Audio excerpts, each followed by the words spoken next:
Good evening. We'll be starting in about 30 seconds.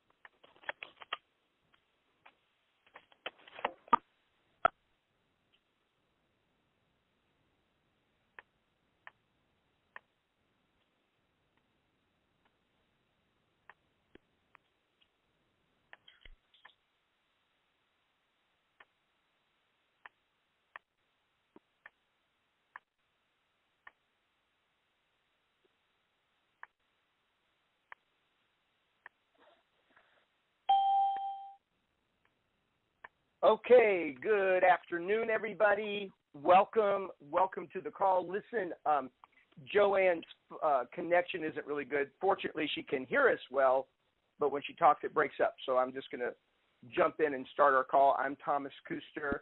I'm the leader of the call. Please include people who will be dinging in late. So you'll be hearing some dings here. It'll probably start popping like popcorn over the next few minutes.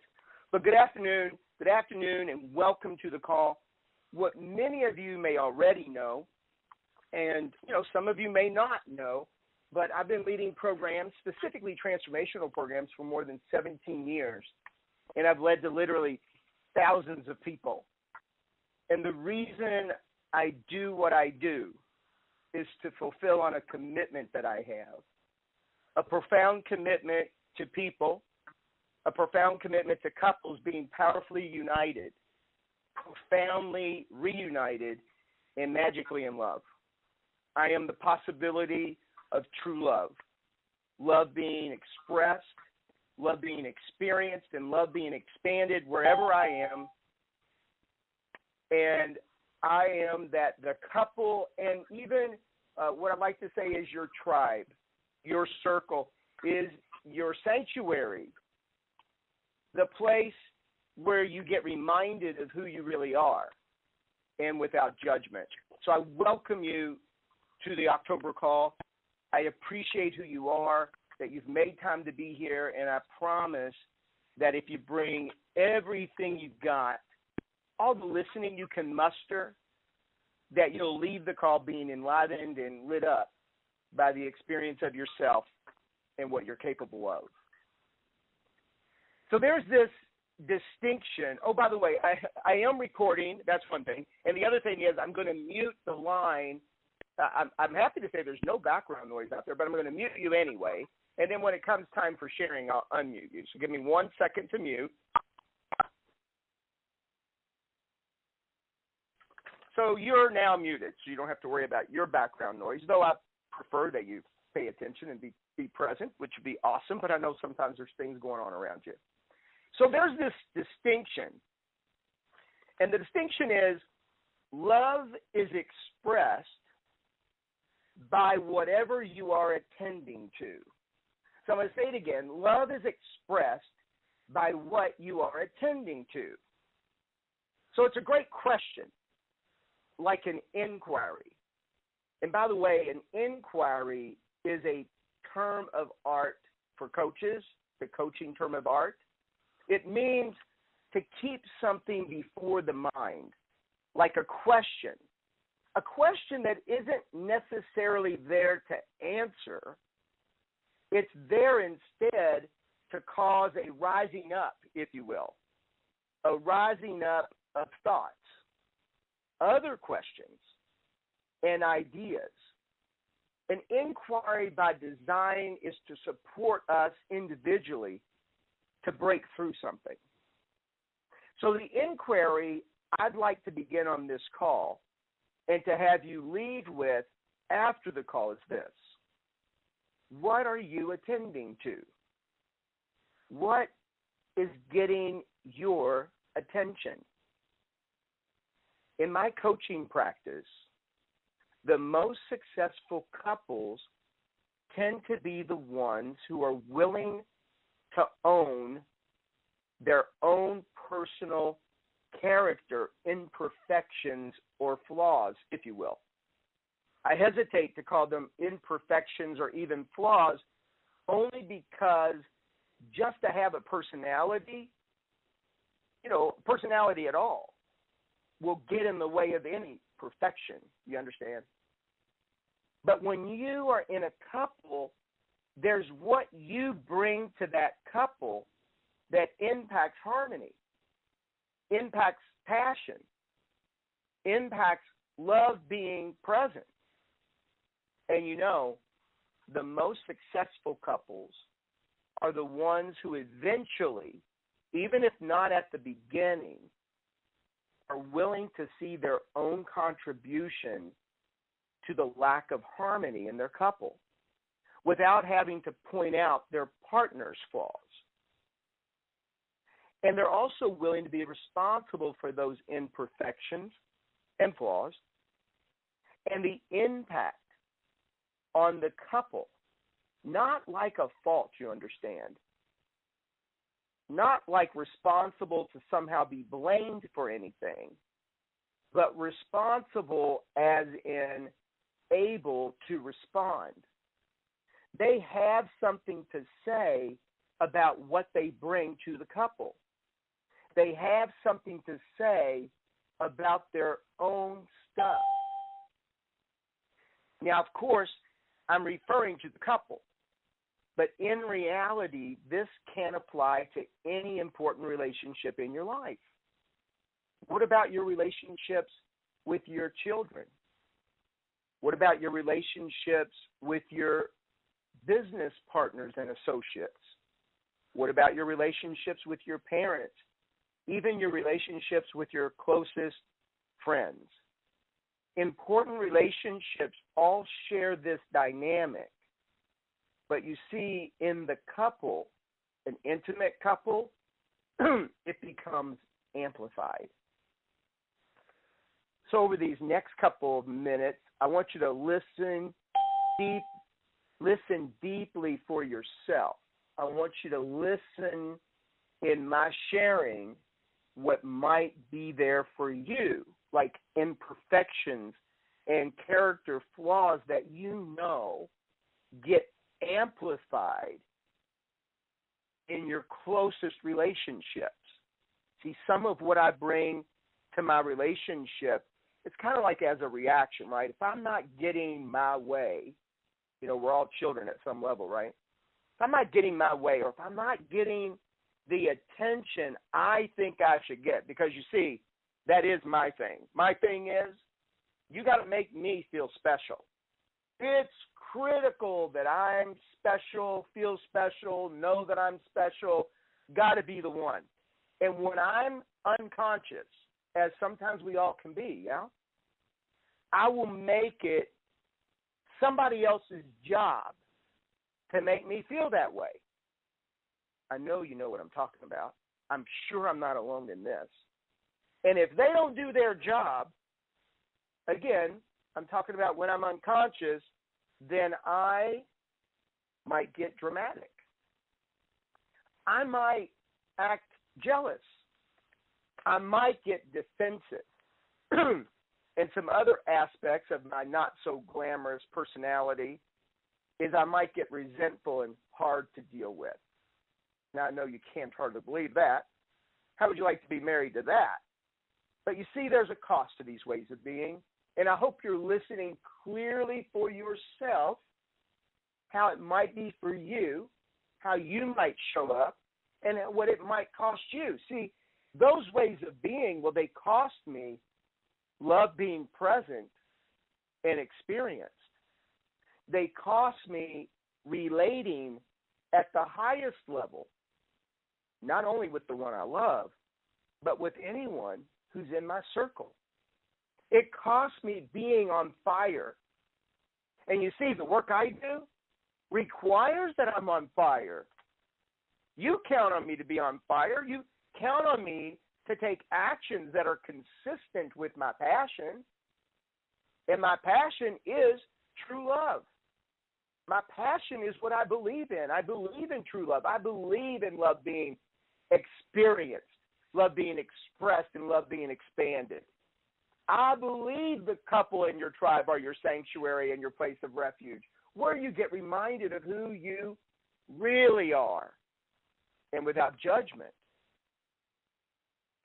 So the question becomes, are my reactions, now you're talking to yourself, you understand, as you're looking at your own reactions, your own character imperfections and flaws. The question becomes, are my reactions consistent with what's happening? You may not always want to ask the questions of yourself because yourself is already in bed with those reactions. Much better for you to reach out to someone like your coach or someone you can count on not to get in bed with you. You know, that's why we sell Power Shots.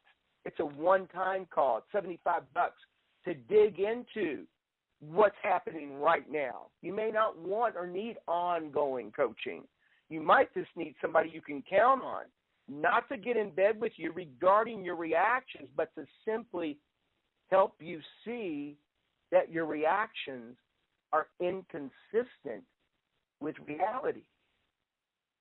Then you have the opportunity, the possibility to see your reactions as being reactions, and the opportunity to clean up the mess that gets caused by being unconscious and those reactions running rampant. You see, it is by your reactions that you reveal your character flaws. That would be a good thing to write down if you're writing. By your reactions, you reveal your character flaws. Now, I want to open up the call, and I want to hear from you. Like, what do you see? What's coming up for you so far in this conversation? Do you see your own imperfections or flaws? Those of you who are in a couple, and even if you're single, can you see what shows up in relationships maybe from the past that if you got them complete now would give you more of what you want in the future?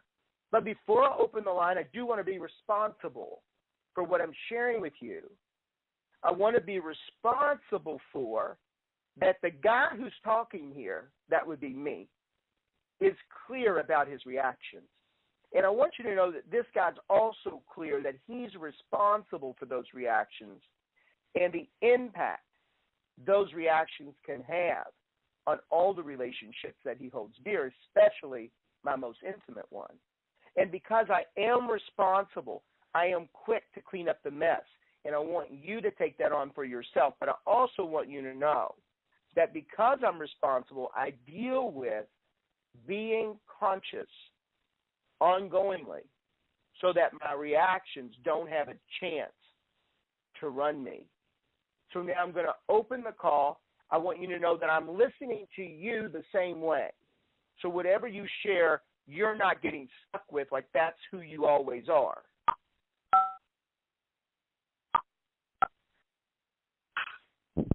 So you're unmuted. You simply say your first name, and I'll call on you so you can share.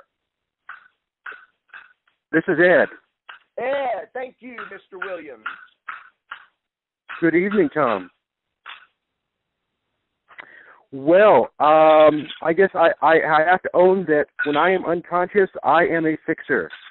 I see something broken, and I start coming up with solutions, and the result of that is that it makes whoever I'm with sometimes feel inadequate or less than or like they need to be fixed. So that's what happens when I'm unconscious. That's really good, Ed. Now I'm gonna give you a word, and you tell me if it's a fit or not. Do you think that sometimes when that happens that the people around you might feel belittled in some way or not? Yes, that is definitely part of it. Very good. Very powerful, Ed. Thank you. Great share. Mm-hmm. Somebody else. Ron. Yes, Ron. Good to hear your voice always. Yeah, good evening, brother. Irritability, I get irritated with myself. Just as an example, I'm on this call, and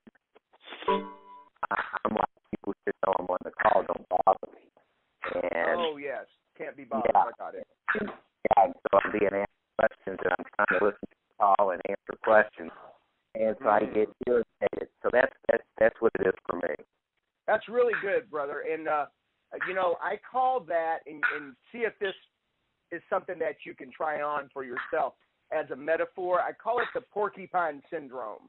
It's like when you don't want to be bothered, the little pines come out and you stick people, and they can feel it. They love you anyway, but boy, oh boy, they can feel it. Could you say Oh my God. a little bit of the porcupine syndrome? Yeah, that's certainly true. It's like, I can just give a look, That's the Yeah, very good. So Joanne, you probably just heard Ron. That's how your phone sounds. And I decided I'm not going to call anybody on it. I'm just so glad that people are talking, right? Okay, somebody else?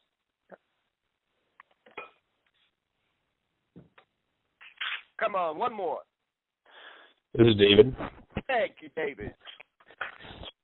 I've known you for years, and I'm listening for how I have grown based on your coaching. Yeah. And a real shift that allows me to be in conversations with people is like, what's happening over here first? When you're talking about being responsible. Sure. Can you hear that knocking noise? Yeah, it'll be over in a second. You go ahead and just finish up, and I'll finish everybody again. So I'm present to a shift in how to approach communication. And it's powerful when you can show up based on what you're being responsible first, as compared to just pointing the finger and playing the blame game. And usually that's the automatic, isn't it, David? I mean, I'm not saying you personally, but if you look at our culture and you look at the stresses, like there's pressure on people. Everybody on the call, there's a particular amount of pressure on you. And when you're in a couple, in the beginning, like stages 1 and 2, the pressure kind of seems to disappear because you have all the hormones in action. And that pressure forces us to blame others for our experience. Now, I'm not trying to justify anything here, but I do think that it's important for yourself to give yourself some space and say, well, this is the automatic, and I'm not committed to the automatic. I just put that in, David. This wasn't like taking anything away from what you're saying, okay? Well, and the second part I'm present to is how quickly the switch gets flipped on yourself, meaning like when you want somebody to take care of you, as a great example, whereas what I get is how my expectations kick in. I mean, instantly. You could be a flip of the switch. Now you're looking for all the evidence of why your expectations are not being met. That's right. Very good. Excellent, David. Excellent. Thank you.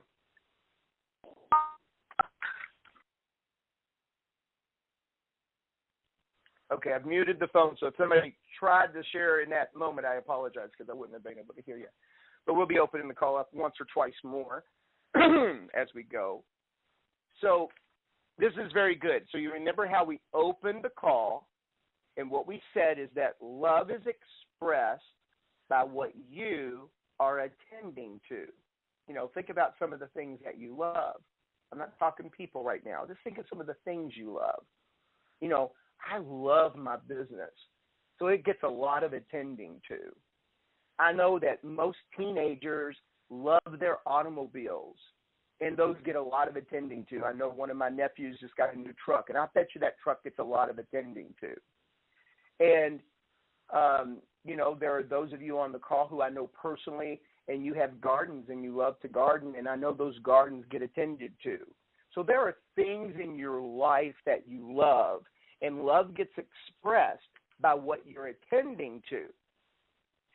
So if you are attending to, or if I am attending to myself in regard to what I can be responsible for that contributes to the chaos or contributes to the lack of passion or the lack of harmony, then you could say this is the first cut to real, authentic self-love. See, to have true love, loving oneself authentically is critically important.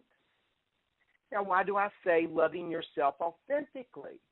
Well, because there's a lot of mixed pictures in our brains of what it is to love ourselves. But the more work you do, and a little later I'm going to distinguish work a little bit, but the more work you do, the more possibility there is to love this true self, the who you really are. And when you get who you really are, you start to see who you are in other people, even when they're not at their best. And when they're not at their best and you can see you in them, it's much easier to give them space. It's much easier to authentically give them the space necessary to find themselves again. So let's take a look at where all this stuff that we're talking about is actually located. Where does it exist? Well, it exists in what I call the emotional body. Now, there are a lot of modalities that use the emotional body. I use it a little bit different, so I'm going to call it, I call the emotional body, but it's not like you never heard the emotional body before. But the emotional body is a concept, you see. Like there's the physical body, and if you're touching yourself right now, or your ass is in a chair, or your feet's on the ground, you're clear that the physical body exists in reality. You can touch it. You can feel it. And it gets a lot of attention because you can touch it and feel it. And by the way, it requires a lot of attention because most of life gets experienced, not most of life, all of life gets experienced through the physical body.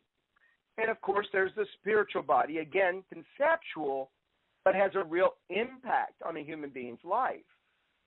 And it has a real impact in our culture. But this thing that we call the emotional body, well, it impacts every aspect of your life, every action that you take, every behavior. It really doesn't get that kind of attention when you consider, I mean, it's almost funny, because in reality, the emotional body is dominating our very existence. So therefore, the attention that the emotional body gets is mostly reactionary. And if it's true that what we focus on expands, so if you're taking notes, I would write that one down too. It's a powerful distinction. What I focus on expands. And if that's true, then I assert that what we're focusing on mostly in our lives is our reactions. And therefore, we give those reactions more gas, more power. In fact, you could say you're giving those reactions your power, giving your power away to your reactions. So consider the emotional body like a very large clear glass cylinder, big one. So imagine in your mind's eye, and I want you to see that glass cylinder full of crystal clear water. Now, light can get through that cylinder and through that water perfectly and easily. So in this case, we're going to call the light life energy, just so you have a visual in your mind, okay? So see the cylinder, see the light getting through it. Now, who you really are is true love and life energy. That life energy travels through the emotional body. All right, now you got to be using your little visual there. And if there are obstacles in that emotional body, life energy can't get through. It travels in a different kind of way. It has to avoid or go around the obstacles, if you kind of get my drift. So when the water is clear, the life energy flows through perfectly. And if you're clear and I'm clear, and then we're together, life energy flows without obstruction. So I hope that the analogy I'm using here is clear, and you can see it in your mind's eye, because you see wherever life energy flows without obstruction, true love is expressed. True love is experienced, and true love expands. But you see, you're a human being, and I'm a human being. And human beings have bruises in the emotional body. So now, looking at this big cylinder, okay, I'm going to put a drop of blue dye in that cylinder. Now, some of you on the call have seen me do this visual in person. Of course, it was a smaller cylinder. And you know, like some of you might think, oh, if you put blue dye in there, the water turns blue. No, it doesn't. Let me tell you what it does. The dye is like a little clump, and it spiders into the center of the water. So what you have is a bit of a spider web of the blue, you see. And now imagine the light energy, or we're using light as a visual. Imagine the light getting through, and you know wherever the blue dye is spidered through, it creates an obstruction to the light energy. Now, if I hit that bruise, and by the way, the bruise gets hit in the most intimate relationships, because that's what relationships do. If you don't use the relationship to heal the emotional body, then you'll just get the bruises hit, and then you start having to avoid certain circumstances, actions, and situations. For instance, maybe the bruise gets hit more and more the longer you're together. And so instead of the healing taking place, you just work more. Instead of the healing taking place, the partner works in the yard more, goes shopping more often, or perhaps you drink more. But you can see there's lots of ways to distract yourself to avoid the circumstances, situations, and actions where the emotional bruise gets hit. I'm trusting this is communicating. In a few minutes, I'll open the line and I'll hear from you, and we'll make sure that it's communicating. When that bruise gets hit, so now look at the cylinder, and imagine I'm tapping the glass right where the mass of the blue dye is, and now it starts to web more. And as it webs more, what you thought in the beginning would happen starts to happen, and that is the water itself, more than not, starts to pick up the blue. Now, if I love myself and you love yourself authentically, then you're tending to the bruises of the emotional body, removing the obstacles. And if I'm authentically tending to the emotional bruises of my own emotional body, then my love gets expressed to my partner as support for them tending to theirs. That's our purpose, to be together. Real love is attending to the growth of the other. But you can't attend to the growth of the other if you're not attending to your own. So said another way, true love is expressed by my attention on the growth of the people I love. Because whatever I love is what I attend to. Now I'm going to open the line just to feel you out a little bit.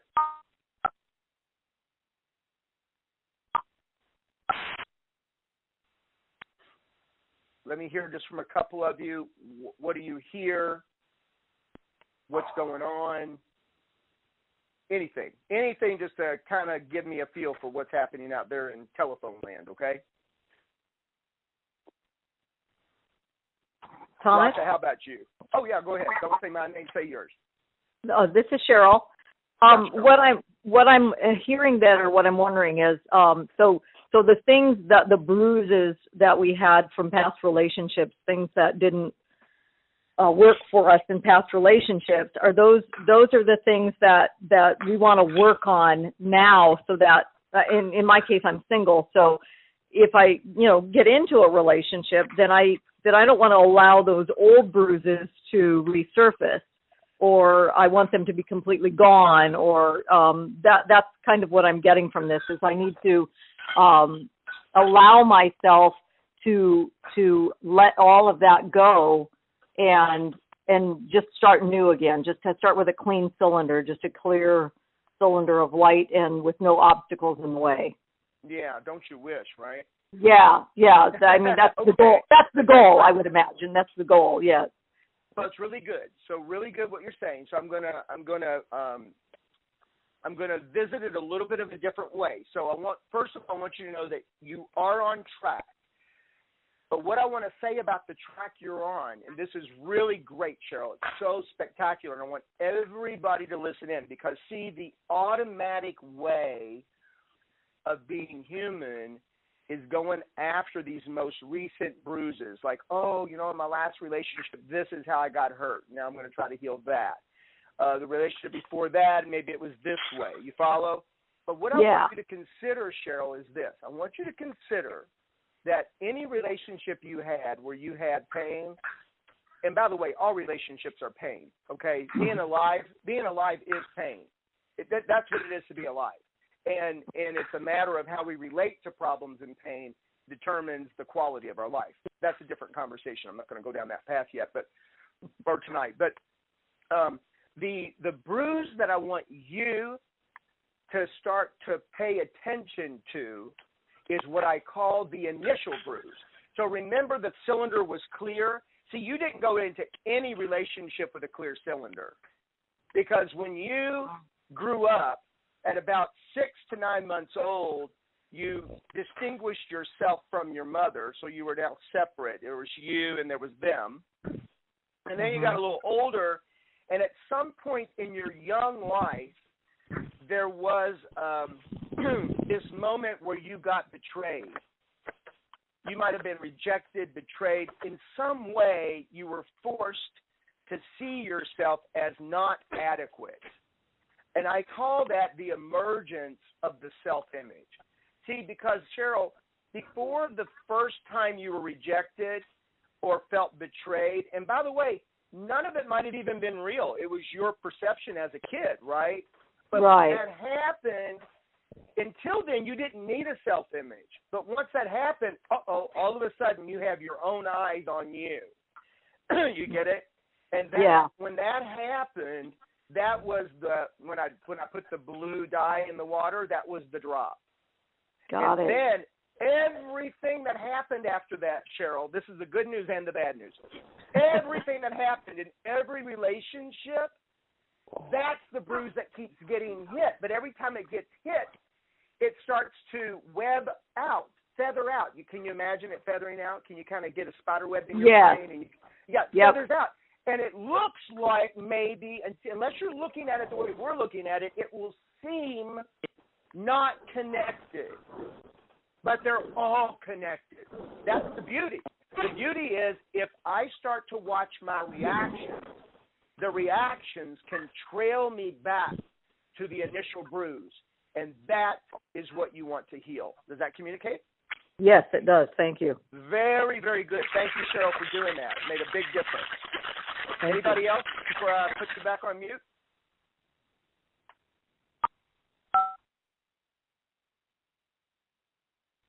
Okay, that was really, really good. Now, we're coming into the home stretch, and remember how we started the call, about this one distinction, and that is love is expressed by what you're attending to. That's the theme of the whole call, okay? I want to make sure I keep the theme in existence, because one thing that we all know about me is I can throw a lot of stuff out there. And I don't want you to hang up without getting the actual call as it's designed. And what I want you left with is love is expressed by what you're attending to. So another aspect of attending to is listening. True listening. Total concentration on another is always a manifestation of love. It takes setting yourself aside. It takes setting aside your own agenda to get into another's world completely. Amazingly, this expresses love. But that's not what's amazing. What's amazing is that as it expresses love, it also expands love to the listener's experience. So if I'm the listener, and if I'm giving you all my concentration, if I'm setting myself aside, if I'm setting aside my agenda, not only does that express love to who I'm listening to, but the one who's listening experiences love also. And this kind of listening requires so much discipline and energy. In fact, you guys, this kind of listening requires so much discipline and energy that it can only be an act of love. So when, it might be in some of your relationships at moments you might not feel loved, and then you have a conversation with your other half and you get them listening to you. I want you to really get in touch with, wow, that takes energy, discipline. And if somebody's going to do that with me, they love me. If you're going to do that for somebody, you love them. So true listening then is love in action. So stages 1 and stage 2 offers a lot of biology to support listening effectively, right? It's effortless when you're in stage 1 and stage 2. You are so hopped up on oxytocin, serotonin, and dopamine that listening's your second nature. You almost believe that you've had a complete transformation and you're this different person now, like a real listener. You will listen to your beloved like no other. But you see, real love starts in stage 3, the choice stage. In the choice stage, biology no longer there to support you. It's all will and discipline. Now, the results, they're extraordinarily gratifying.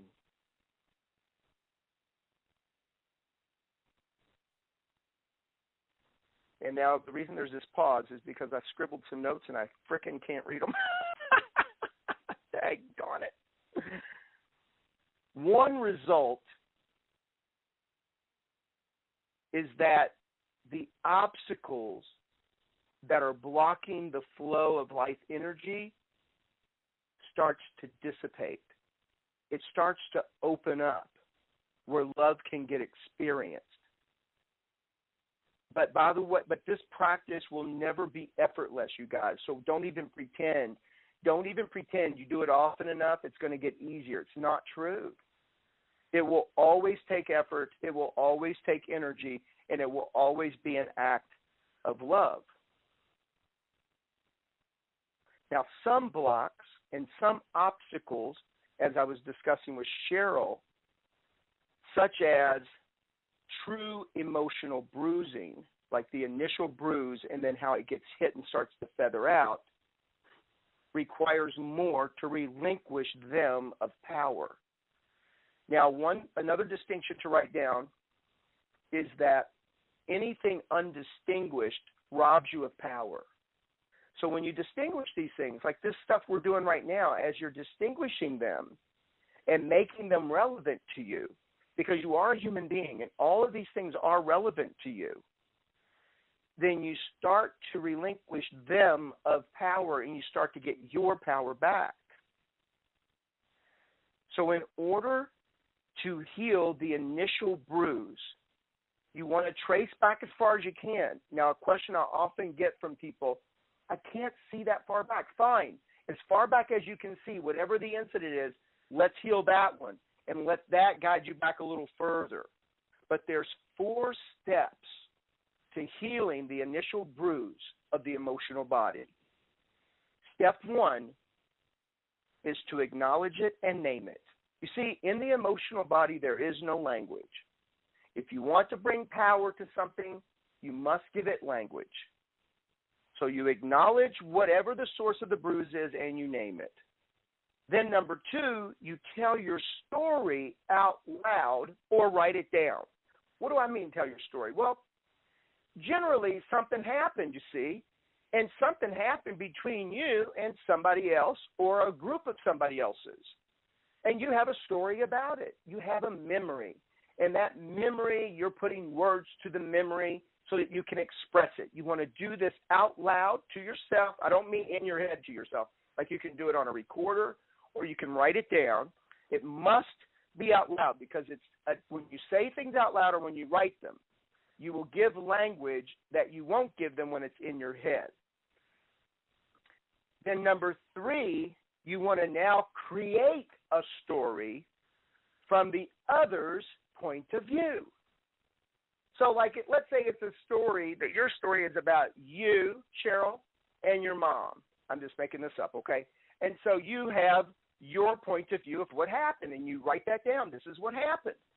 And now I'm bruised because that happened. But now you're going to create the same story from mom's point of view, but you must, with discipline and will, you must set aside your view. You understand? You are creating her point of view, and you're not going to color it with yours. And you're going to write that one out or say it out loud. And then the 4th is you're going to tell the story from an outsider's point of view. Deepak Chopra says a reporter's point of view. But it doesn't matter. Just an outsider, somebody who's got no emotional connection whatsoever. They were just out there and they watched it happen. They saw it happen. They may have an opinion. Now, you can stop there, and you'll know if you should, because you'll know if the healing's taken place, because you'll have more power, more freedom in that area. Or you got to create more points of view. The more points of view that you can create for any given incident, the more healing will take place. Now, in this case, you might involve other people you trust or your coach. And what you might say is, here's the incident from my point of view. And then I would walk you through and say, okay, now what's the incident from mom's point of view in this scenario? And you do that. And then I say, okay, now an outsider's point of view. And now I'll say, okay, let's see if we can come up with another point of view. And how about another point of view? The more points of view you can create, the more healing and freedom that takes place. And then your job is to continually keep the emotional body clean, and that is by getting out all current regrets and resentments. And regrets and resentments grow in the emotional body just like weeds grow in a garden. There is no not having them. You understand? There is no, I have fixed this, I have done so much work, I don't have to worry about that. No. You've done so much work so that you will worry about it, and you'll worry about it in a way that doesn't have you worry. You worry about it in a way that puts you in action so that you're always getting complete that which is incomplete. So now I'm going to be bringing the call to a close. I want to leave you with a few facts about the emotional body. There's a lot of them. You probably aren't going to want to write them down, but if you decide you want them, you can email me, and I'll be happy to send them to you, provided you ask for them. My email address is thestagesoflove@gmail.com. The emotional body is the force of life. Emotion changes the wiring. Adding language provides us with choice, and choice is the ultimate power. With language, emotions can go from blocking one's ability to hear, to think, etc., to an ability to focus expand integrity, and the ability to get through to anyone. When you pay attention, your world gets bigger. Energy, life energy, is your focus. What you focus on produces emotion, and then there are actions consistent with that emotion. In the work that I have designed, here's what I say. Inside the emotional body exists, without language, the theme of your life, the initial bruise, your sweet spot, and ultimately your life purpose. Because there's no language, that's why you and I have to work to get at it. We must apply language where there is none in order to access, use effectively, or transform. I'm going to unmute.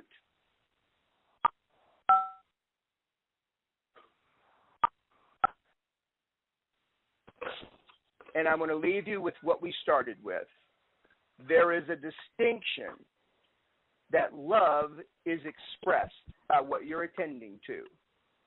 And the inquiry I'd like to leave you with tonight is, what is getting your attention?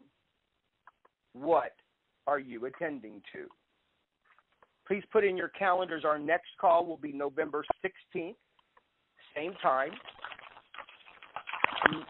Thursday, October 30th, I'll be doing a guest event in Sacramento at the Doubletree at 7 p.m. It's $10. The guest event has been redesigned, you guys, so that anybody, it will be an exciting evening. You will leave with value and also an opportunity to work with us in other ways. I'd like to hear from a couple of you to complete the call, please. I know I kind of threw that out there quick, but anyway, let me hear from a couple of you. Even you, Rasha, you can share. Okay, thank you.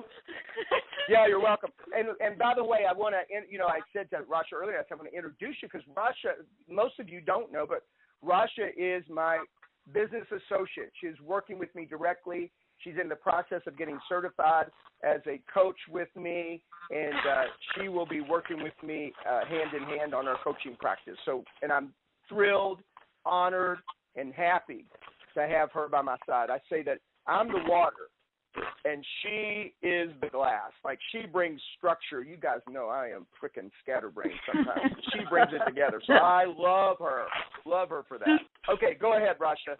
Bring us home. So I did put you on my list of things I'm attending to.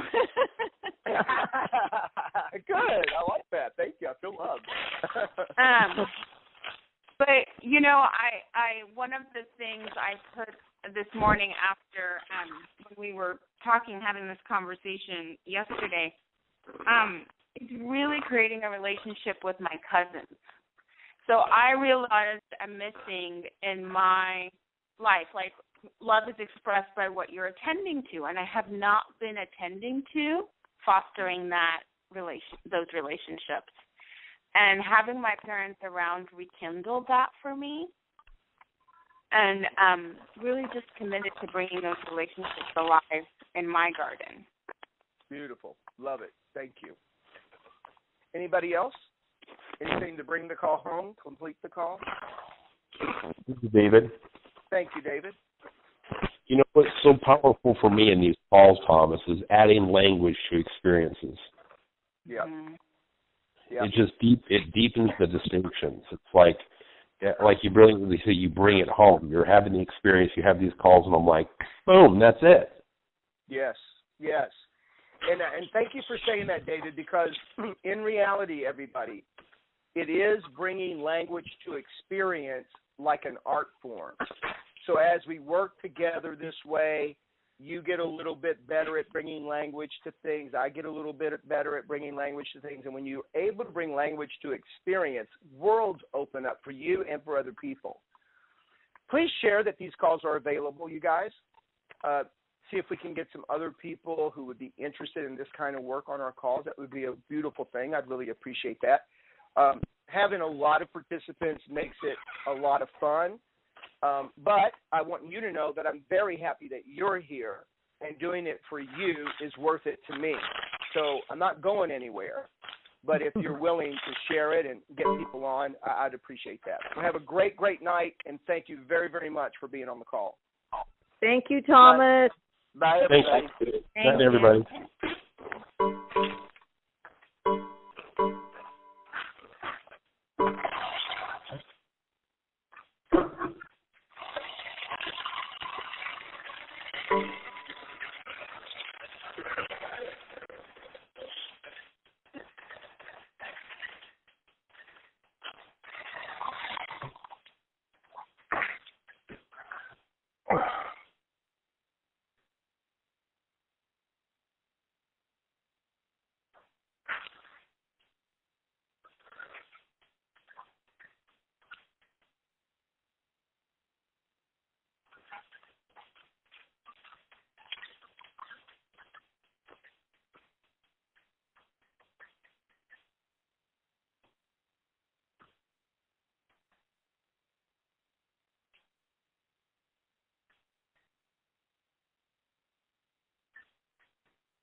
Glorious. Glorious.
Hey, Carl, how you doing?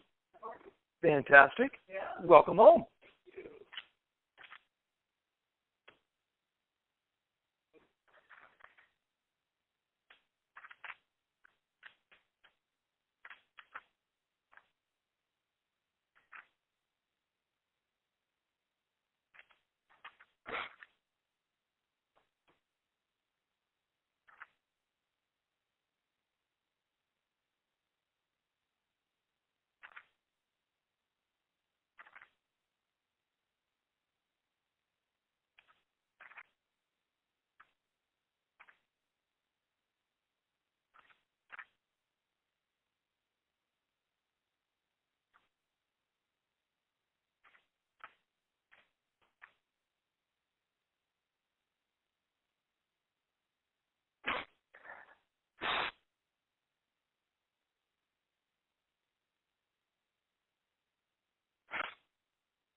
so funny. What? When I dialed you back in, I forgot to put you on mute. So when I unmuted the phone and you were chopping vegetables. Yeah, I heard that, so I stopped. You can hear it? No, I couldn't hear it, but I heard. Well, yeah. So then yeah. Yeah, I realized if it's too late, I wasn't going to run in the house. Well, you said what? Well, you said, well, it's going to stop any second. So that was my big cue. Okay. That was a good call. It was good, huh? Yeah. It was great. Yeah. I think it was one of the best. Yeah, it was good. I like that. You did good. How many were on the? Oh, you don't know yet, huh?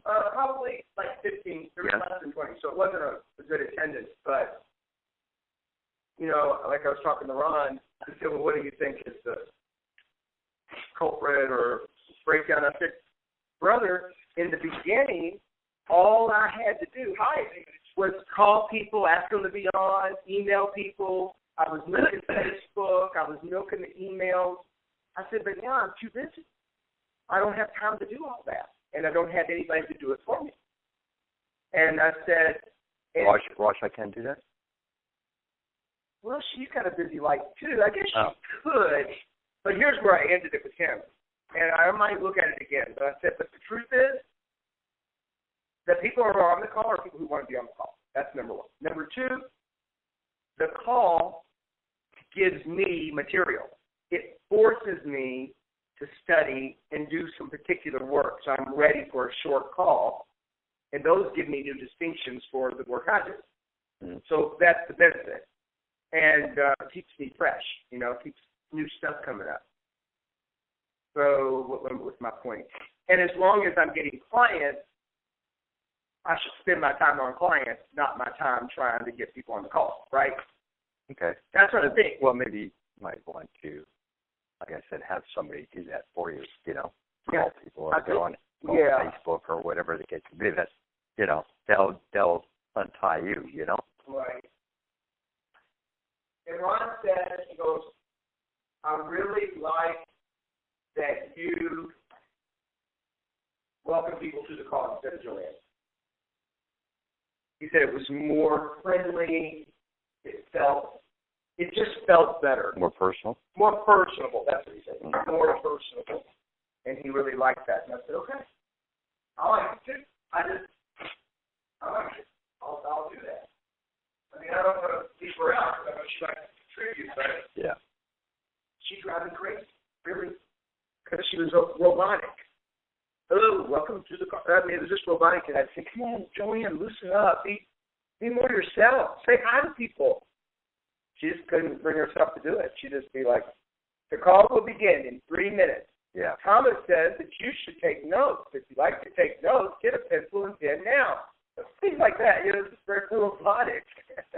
I don't really think people really notice. Well, of course, Ron noticed, but I don't think they're there care one way or the other about her announcements. They're there to listen to you, not to critique the announcer. Now, if it was you who was like that, well, then that would be a different story altogether. Right. I forgot to put the beets in, Tom. I'm sorry. Yeah, it's okay. It's delicious. This is all we're having. Yeah. Oh, no, he didn't. Good thing I have this burrito. I think you're funny. Uh-huh.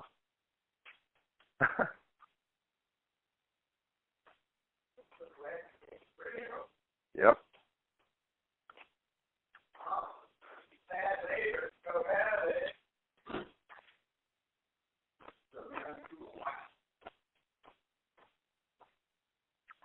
Boy, I'm so glad I don't eat like you.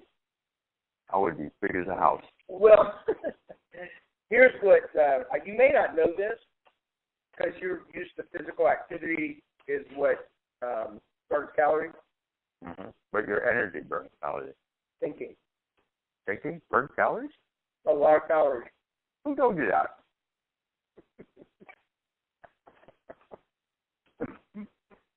I can't tell you exactly where. I mean, don't do that. No, go ahead. I'm curious. I can't tell you exactly where. I'm going to look it up now, and you can read it yourself. I mean,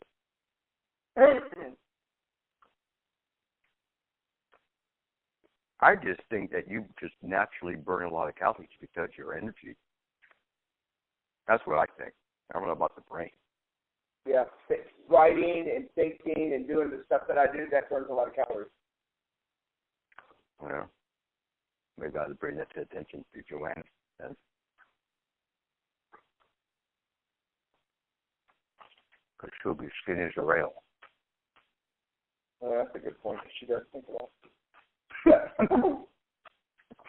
Long look at study. It's not. It can't be just thinking, normal thinking. It has to be digging, studying, digging into yourself, the willingness to. Like I have to dig deep. But like if I'm going to go there and share about myself and my own imperfections, you don't walk around in your life opening up your own imperfections. You know, you got to dig them out and put language to them. It takes something to do that, I think.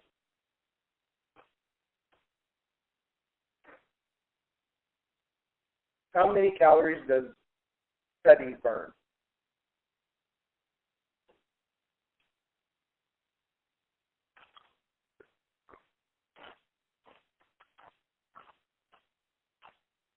Amazing feature on that phone. I know, isn't it great? It's unbelievable. All right, this is from Scientific American magazine.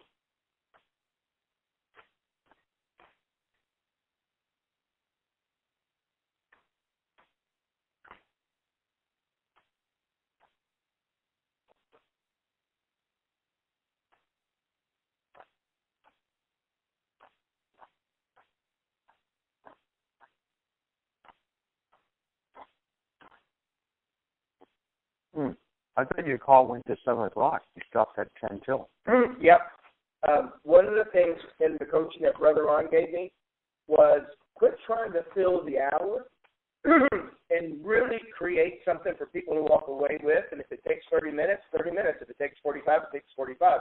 Or if it takes an hour, it takes an hour. But trying to fill the hour makes you talk too fast. You put too much information in one call. It's hard to follow. And he said what he liked about this call, he goes, it was so easy to follow. Your pace was slower. It's easier to listen to you. You were more intentional. And you kept tying it back to the theme. And he said, I loved it. Without reading. So I'm going to take that coaching because I think he's right. I don't have to go an hour. If I make a good point and people walk away with something powerful, right? Mm-hmm. Okay.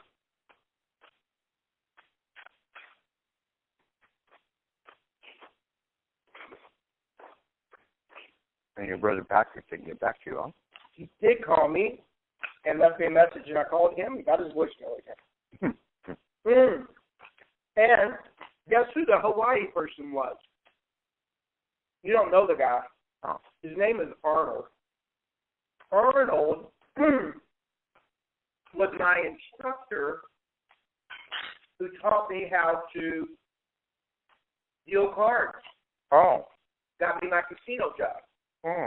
He saw my call on Facebook, and he called to work, and he wants to come to the lobby desk. He said, no, I can't be on the call. I want to come to the lobby desk.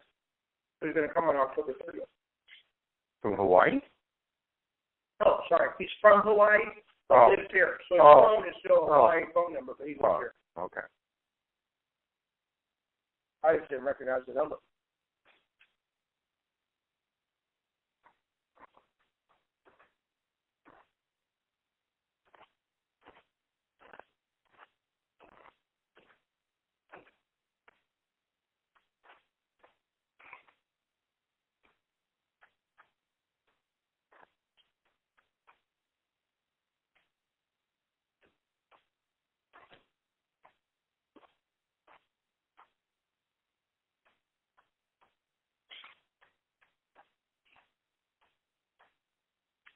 So we are going to Puerto Vallarta for 6 days, right? Not 7 days. 6 days. Okay.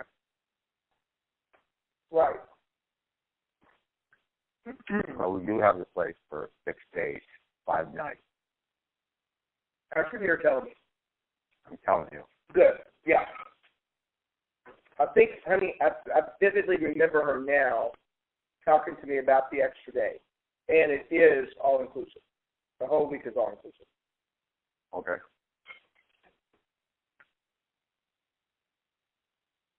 Yeah, I think it's wise he told Pepe not to bring the car. I didn't even think about that. It didn't even cross my mind that he's going to actually drive all the way from Guadalajara to Puerto Vallarta. I was just thinking about the car being in Puerto Vallarta. We can use the car. Right. Okay, that's fine. No problem. But he was trying to be generous. Yeah, I understand that. And I just said, the wear and tear on your body to make that kind of drive. And the car, for that matter. Yeah, and the car. Not easy to drive. He said, well, I figure it's your car too because you helped me pay for it. I said, oh, Pepe, please, I think you should leave it at home. I don't think it's worth it for us. No, we take the bus. I stayed out there many times. I mean, I don't like it. I prefer staying right in town, but it's not that big of an inconvenience. What I don't like about it is that all of our food is all the way there. So, like when we go to the beach and stuff, we start getting hungry, but then it's 30 minutes to get back home. Oh, well. That part I don't like. Well, we have to take, like, lunch, So we have to pack a lunch or something, for breakfast.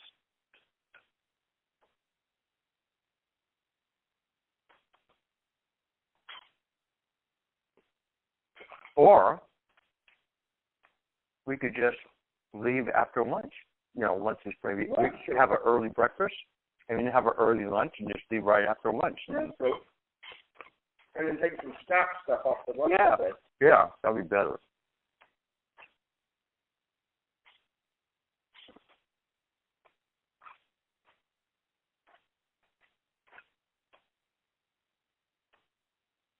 So I told him we wouldn't see him until Saturday.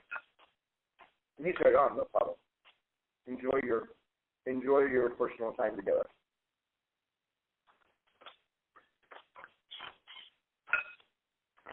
He's so excited. He's going crazy. He's really? like a little boy. Really? Oh, I miss you so much. I can't wait to hug you and see you. Oh, brother.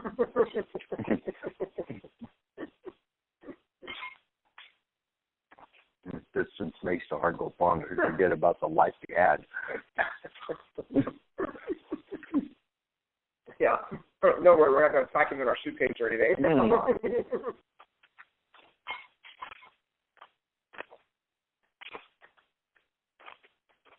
Wait, I forgot to do a meal.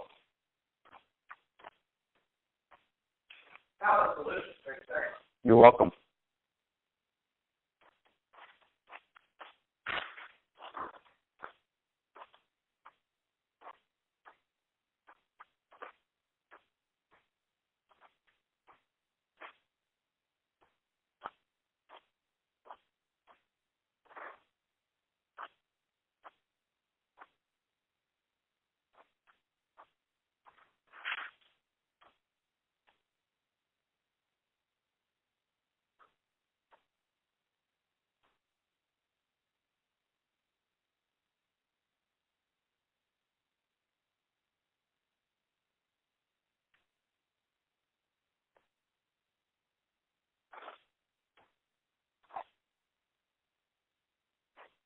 And you also had the potato?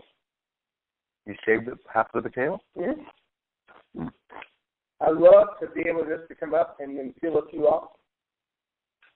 Satisfies me, and then I leave the rest. Because, I'm a grazer, so I like to be able to have something to grab. And it's better than having a big box of potato chips, because that's what I used to do. I'd take a little stack of those, Oh, boy.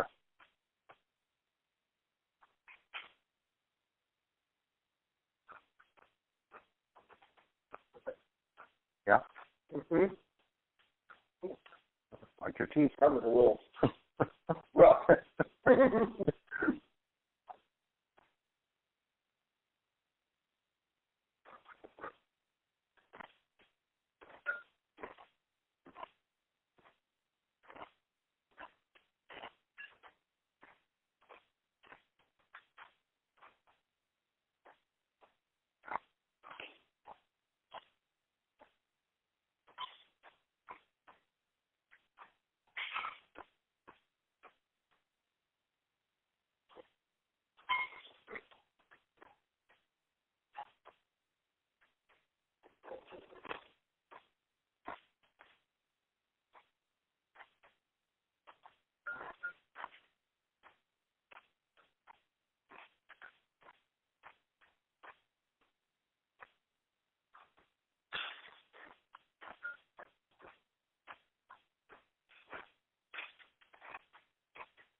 Do we know what we're going to watch?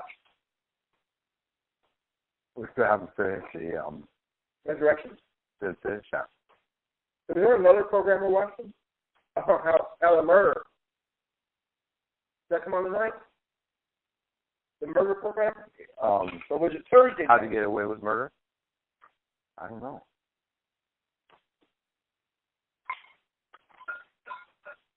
You know, we watched that last night. Remember? Mm-hmm. Sorry. I think it came on Thursday. Thursday? Mm-hmm. So that's good news because the next 2 Thursdays we're busy, which means we'll have 2 or 3 the next time we sit down and watch. Those are pretty compelling scene when she's in front of the mirror. She's taking off all her makeup and, oh my goodness. I mean, she looked bad with makeup, but without makeup? Mm-hmm. Mm-hmm. Oh, yeah. You know, with guys, what you see is what you get. With women, it's a whole different ballgame. Not all women could be Cindy Crawford. Mm-hmm.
Do you need another napkin? I got it in my hand.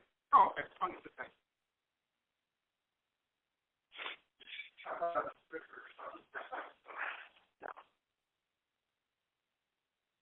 Oh, boy.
What time is it?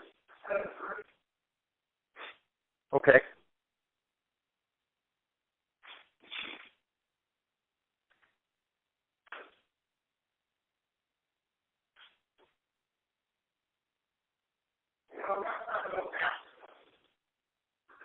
The same one we did before, just around Hank Kings and Humboldt, the short one.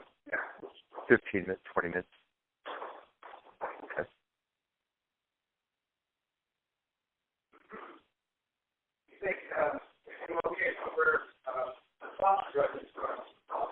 You probably have to put on some solid cheese.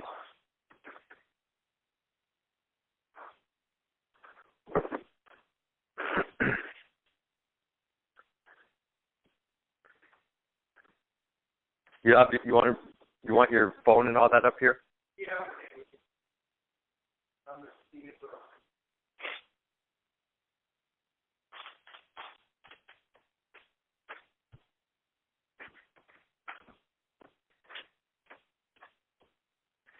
I really like having John come in twice a week. Yeah. Twice a month, I do too. Twice a month. I do too. It's like the house is run completely down before he's back.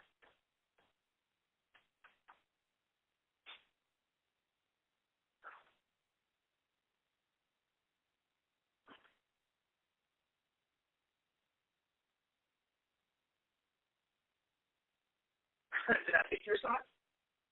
No. Oh, yeah, I did, but I did? That was fun. How can that be? I can't. I don't think that can be. Because I had questions.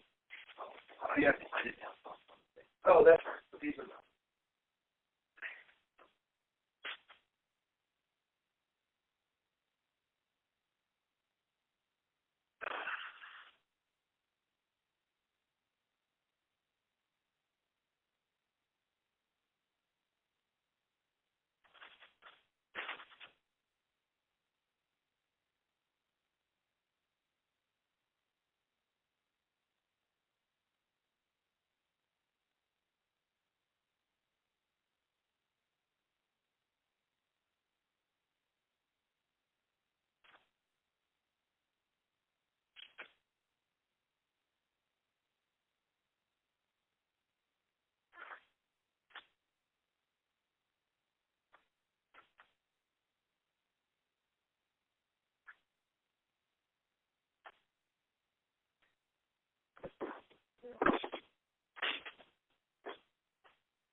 Yeah.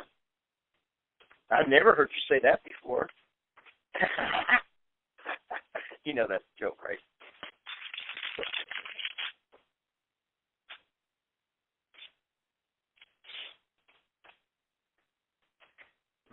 Get it out so it's ready. There's Mr. Martinez. Where's Mr. Booster? Martinez. Oh, yeah, I got to mix up your dates.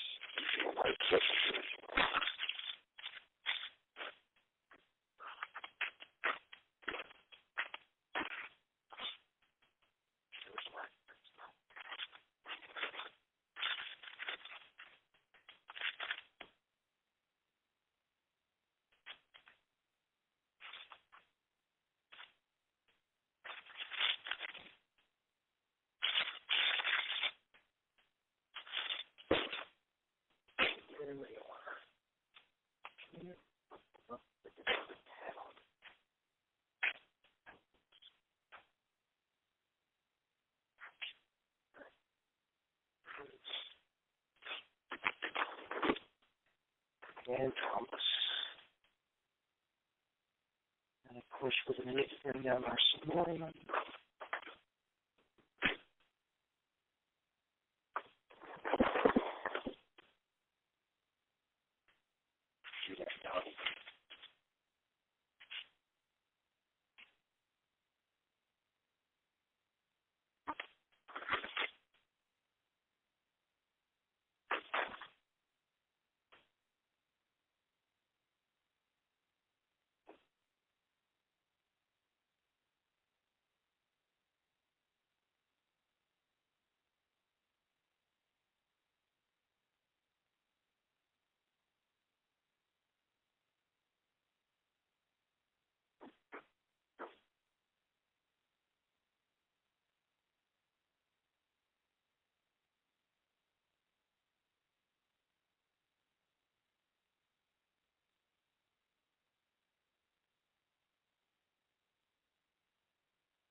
Yeah.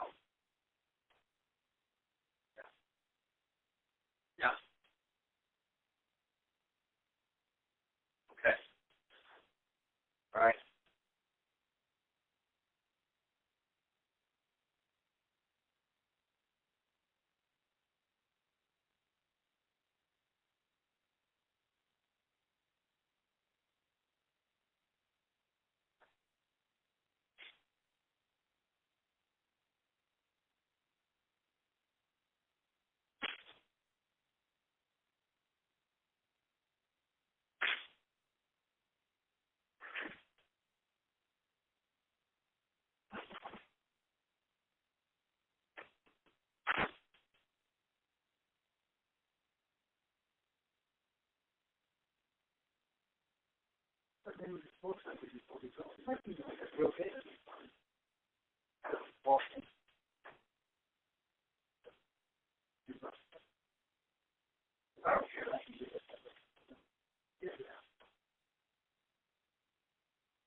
Big teeth, baby.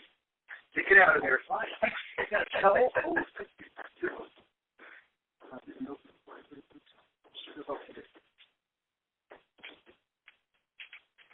Whatever was I thinking? I don't know. Just because I cook for you, Tom. You have no expectations. I did pretty well. Yeah.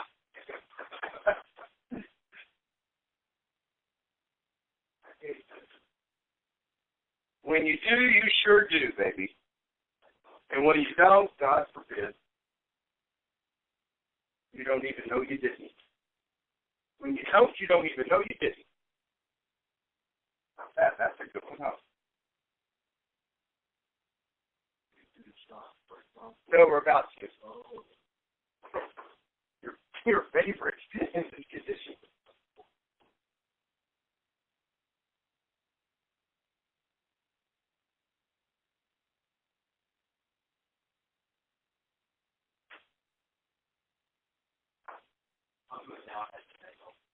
Tastes good?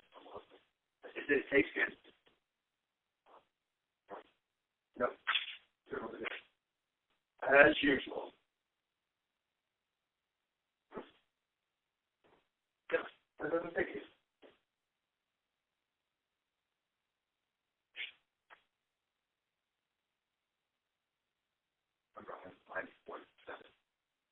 I know. You can fill up those needles. Yeah. No, but I don't want to do it. I'll read it after you're done. Because this is mine. You know, they do mine. You seem to get it out pretty easy.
Oh.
Our medicine drawer.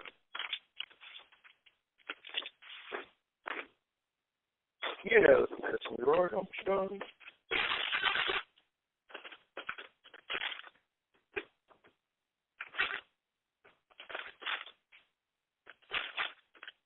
Maybe because we just walked out the woods. You know what? You think about that.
Yeah.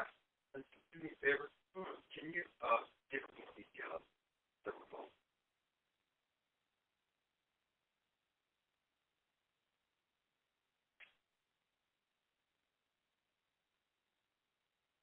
Yes, I'll come all the way back in here and get you the remote. Okay, faster. Faster.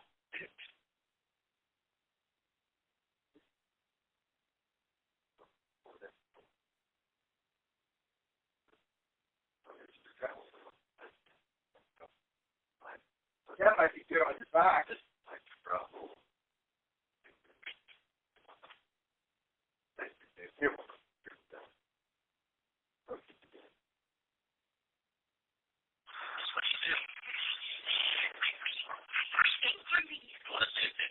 More car insurance. It's like you do. This Friday. He doesn't present here. Make yourself known. You don't. You won't pick up a channel. It's not just a game.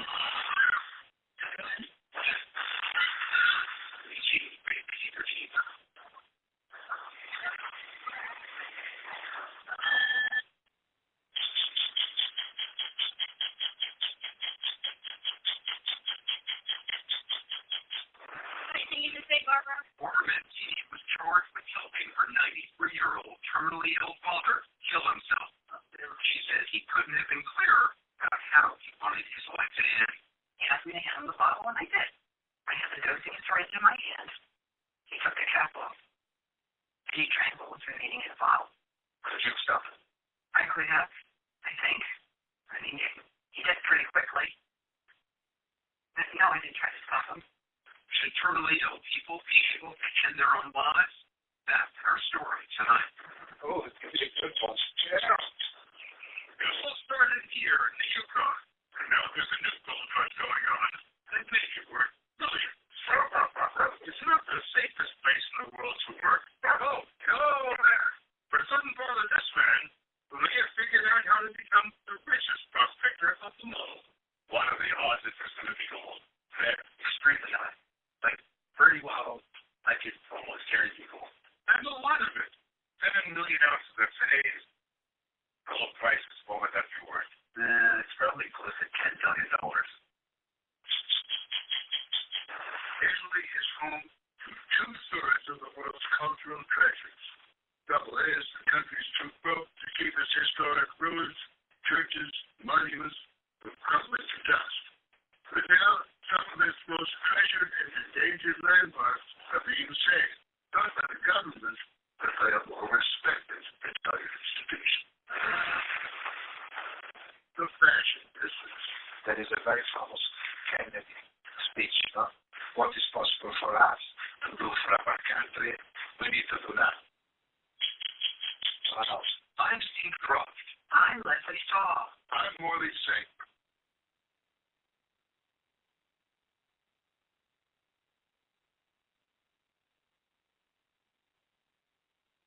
Someone like Maynard Easton, her own death, is the subject of a long-running state-by-state battle.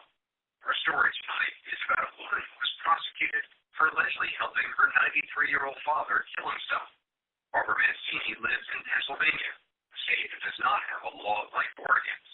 Her father was terminally ill and in pain and had repeatedly said he wanted to die. One morning, while she was caring for him, Mancini says he asked her to hand him his bottle of morphine. He asked me to hand him the bottle, and I did. I had the dosage right in my hand. He took the cap off, and he drank what was remaining in the bottle.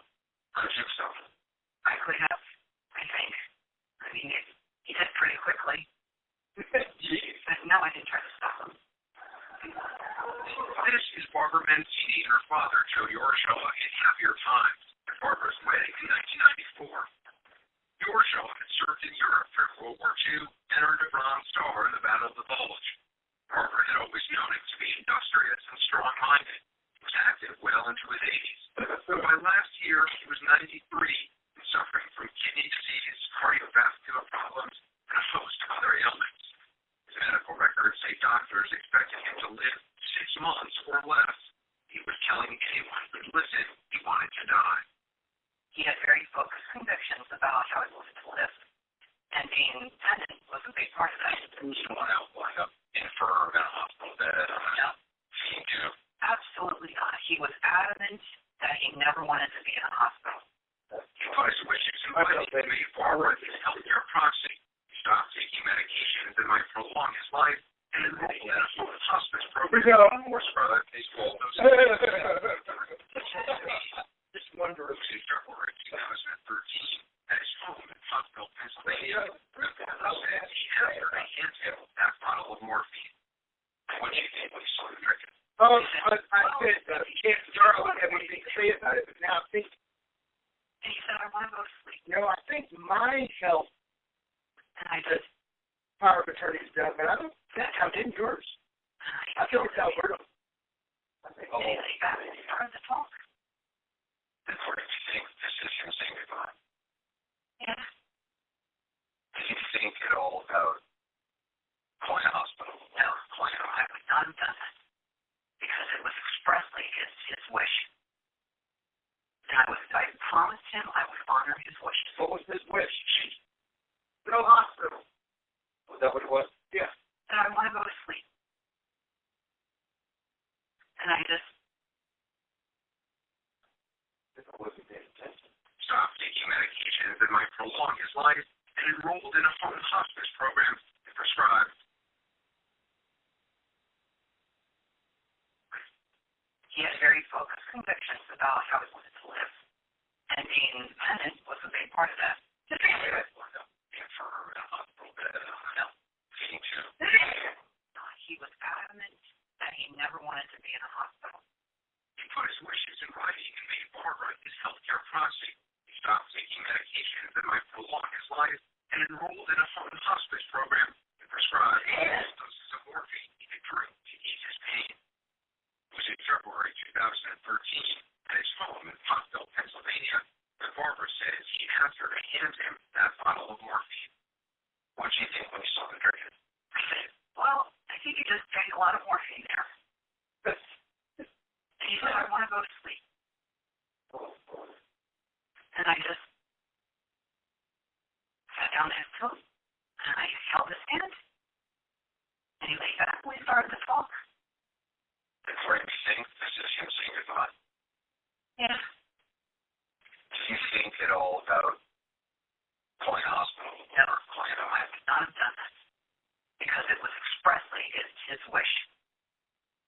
And I promised him I would honor his wishes. She did tell a hospice nurse who visited the house that morning what had happened, and the hospice called the police. An officer soon came to the door. He told me I no longer had any say in what happened to my father. And he was taken to the hospital? He was. What happened to you? I was arrested on the spot. Did he tell you why you were under arrest? The police captain said I was being arrested for aiding a civic fight. What's the penalty for that? Up to 10 years in prison. Barbara Mancini believes that what happened that morning should not be against the law. And in some states, it isn't. He was not the arrest. If he lived in Oregon, Joe Yorshaw might have been able to end his life as this man did, as captured in a 2011 documentary. You have the right to change your mind. My life was it. This lethal potion of barbiturates was legally prescribed after two doctors certified he was terminally ill and mentally competent. Because all the requirements of Oregon's law were followed, no one involved was in danger of prosecution, even though some of them helped him kill himself. There's more than 750 people in Oregon have used lethal prescriptions to end their lives since that state enacted its Death with Dignity Act 17 years ago. Washington and Vermont now have similar laws. In Montana and New Mexico, courts have ruled it's legal under existing law. Everywhere else, surveys suggest the practice goes on very quietly to keep physicians and caregivers out of trouble. What happened to Barbara Mancini was rare, but the risk of what happened to her pervades every bedside of every dying individual. Barbara Goomsley is president of Compassionate Choices, one of the nation's largest advocacy groups on end-of-life issues. She helped write Oregon's Death with Dignity Act and believes every state needs a similar law. Without it, she argues, doctors still write lethal prescriptions, but they do it in secret, without any standards. Doctors often write prescriptions for life-ending medications for each other. It's just like they write prescriptions for life-ending medications for their patients, with blinks and nods. And it shouldn't be done with blinks and nods. It should be a transparent, open process. That's how you make a practice safe. There are, of course, all sorts of objections, some religious, some moral, and some from doctors themselves. Anything we can do to just make this day a little better for you? Dr. Ira Byock is a Dartmouth professor and head of the Providence Healthcare System's Institute for Human Caring. He's been nationally recognized for his efforts to provide terminally ill patients with better care. But he is strongly opposed to laws like Oregon's. There are certain things that people aren't supposed to do to one another. As absolutes, they are not okay. Doctors killing patients is not okay. But shouldn't people have the ability to determine when their life is no longer worth living? You know, when a physician is involved in a suicide, it's a social action. And if you want to look at societies like Belgium and Netherlands, well, nowadays, people who have just lost interest in living or are clinically depressed are being euthanized legally. Yeah. Can I even say Barbara? She was released on bail, but she was forced to take it. Patrick? Mm-hmm. Hi, Patrick. How you doing, brother? This is ER nurse. The case against her was complicated by the fact that her father did not die right away. He got to the hospital. His medical records indicate he responded well.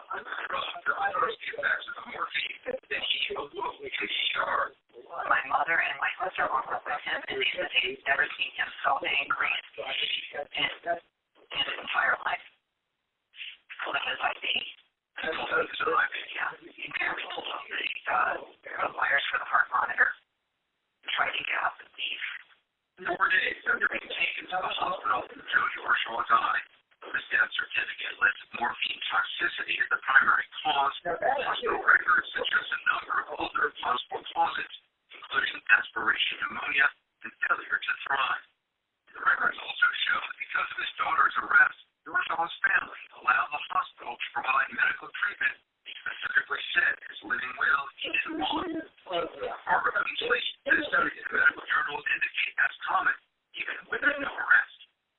And most people don't realize that the sales records that we fill out and other people find as residents, you can't require a doctor or a healthcare provider to do anything or not to do anything.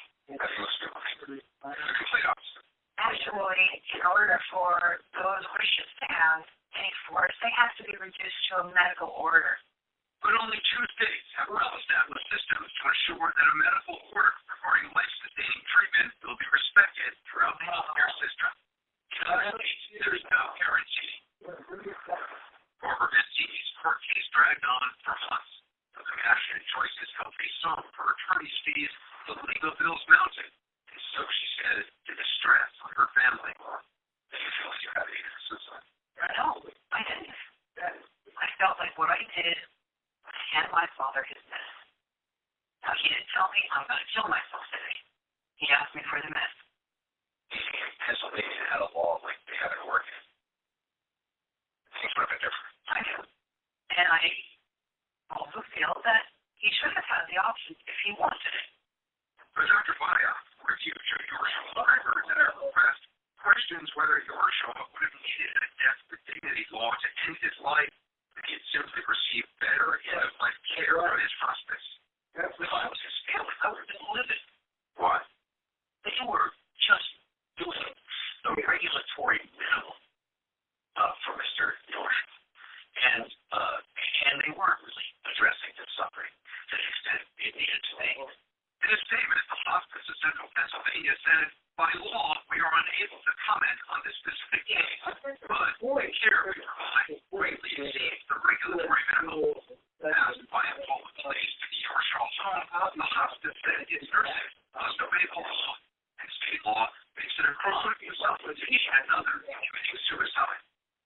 Hospice records revealed Joe Yorshaw to have been a difficult patient when Tom refused to take any medication.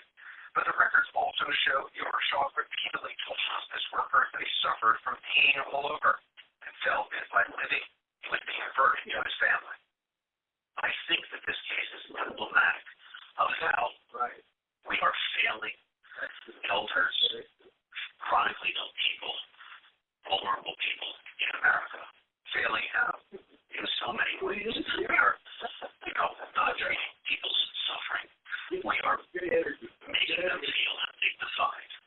And anymore who's cared for their parents, they'll tell you that even for those of us who are doctors and nurses, it's really, really hard to get the basics of care for your frail loved one met. Or as you would say, Pennsylvania has the kind of laws that Oregon now has, which would have allowed her father to get some medicine that could have ended his life, whether he chose to use it or not. That would have really given him a sense of peace.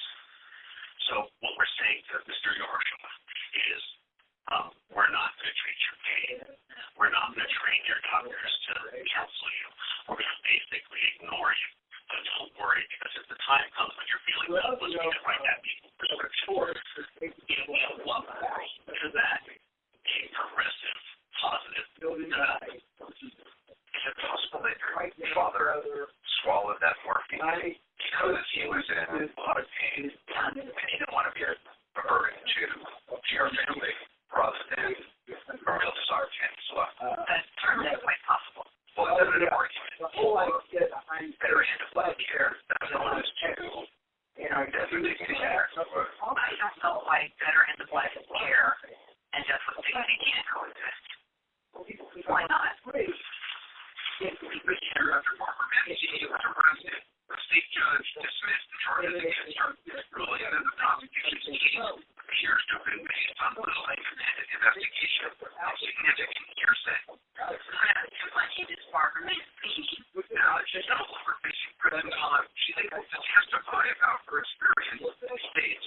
mother-in-law is circulatory.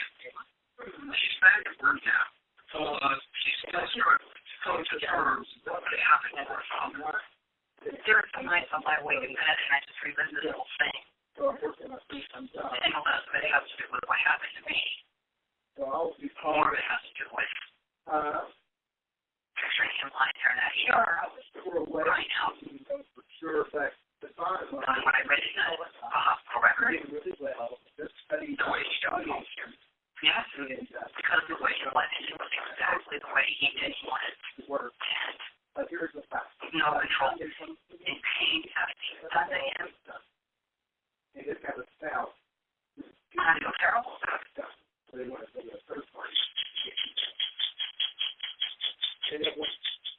All right, become the third party. At first,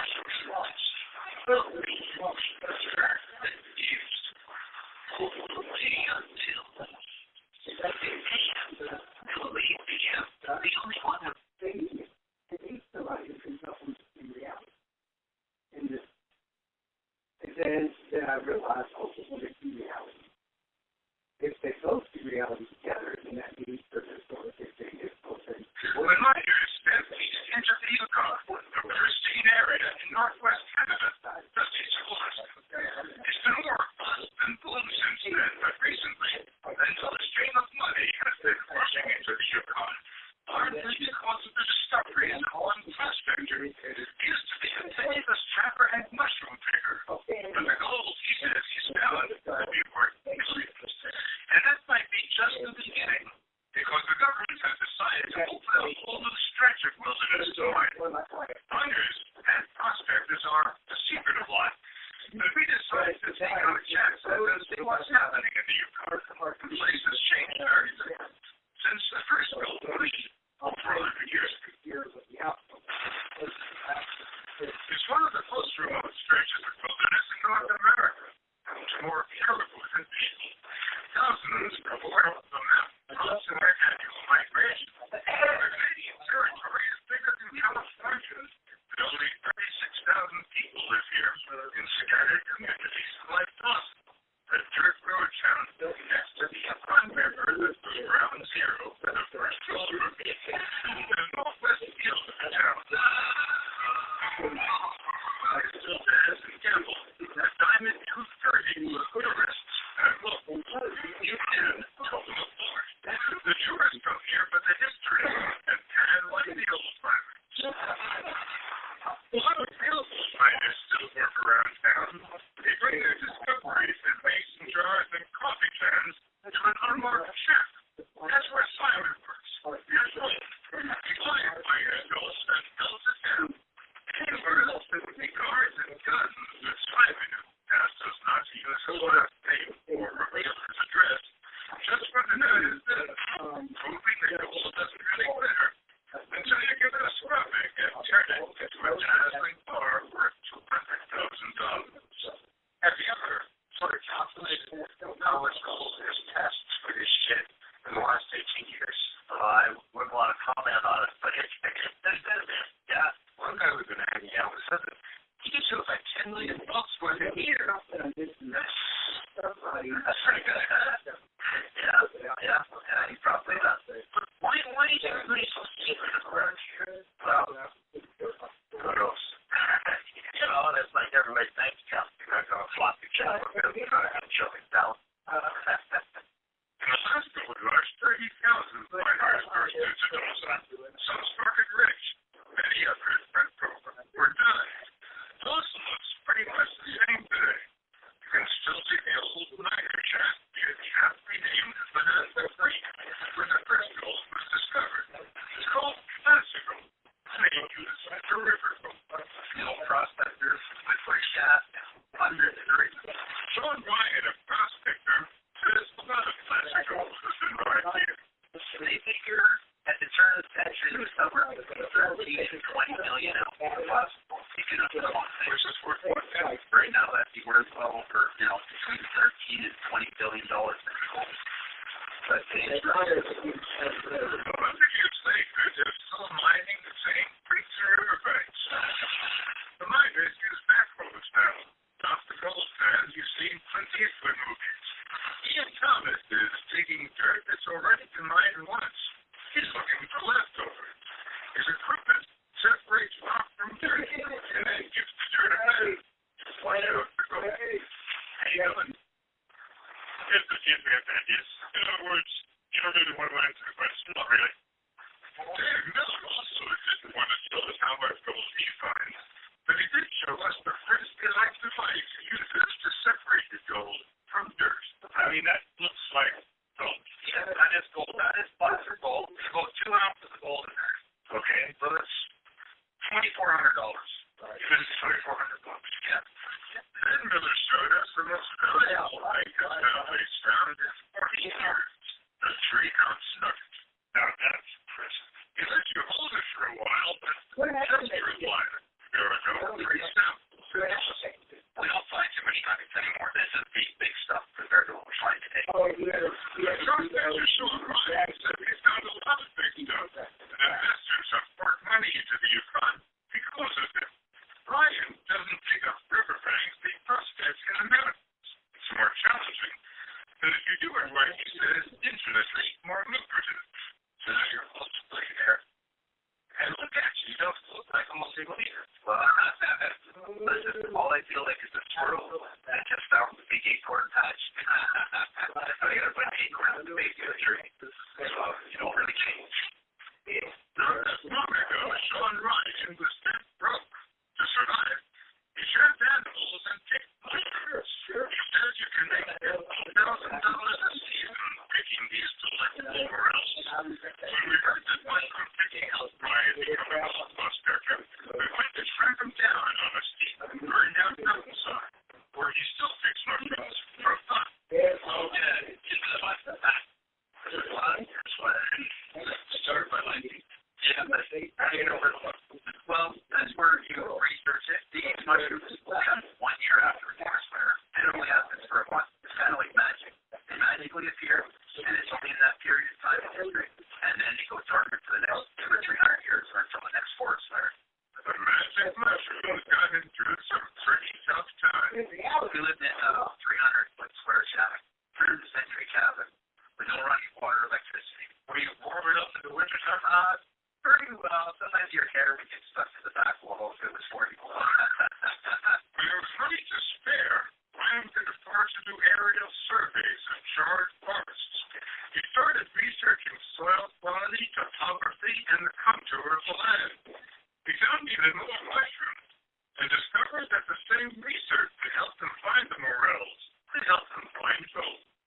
I actually give a lot of credit to my gold discovery based on the mushroom kits, because I was able to understand scientifically the parameters of why these mushrooms grow up here, and roughly how many is going to come out of each different fire. They say that you come to a place like this when there are no mushrooms, when you have fish that are going to come out of that. Exactly. That's a good drill. Well, it is, and that's about the same drill as predicted where Sean Ryan said look at all the food in the river has to come from somewhere, most likely on the mountain. And that's where he stayed for that hours in the rain. He just takes soil samples and sends to the lab for analysis. Finding gold is always a long shot, and the unexpected can happen at any time. There is an area.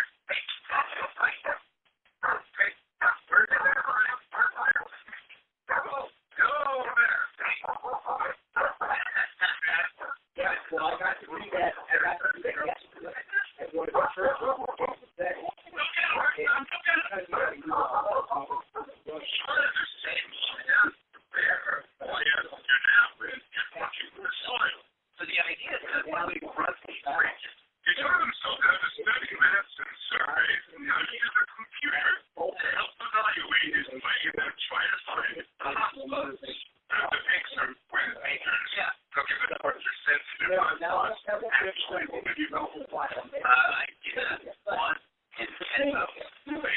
Because the probability, this is the only probability where the norm is to fail. Lieutenant Ryan and his team used a drone that makes a detailed aerial survey of this place. Also sends a charge that's 300 feet into the ground to get the precise physical data on where the gold might be located. Images from the drone and the electrical data create a three-dimensional underground virtual map reveals the entering the paragraph. One of the odds is going to be a hole there. Extremely high. Pretty well, electric, almost guaranteed.